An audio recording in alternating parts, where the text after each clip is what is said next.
Hola, hola, sí. Bueno, muy buenas tardes. Estamos en este lugar aprovechando este espacio tan maravilloso y mirando que la cultura es de todas las edades, para personas adultas, para niños, y por supuesto en esta hermosa oportunidad queremos compartir la muestra de una herencia cultural de los pueblos originarios de la Blayala. Y en este instante, pues con los guaguas vamos a ir a la danza. Shu Ishkai Kitsa.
Muchas gracias.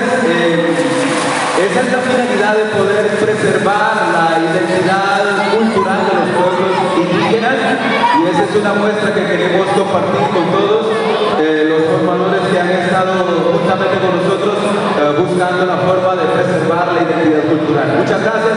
Yo, Paichán,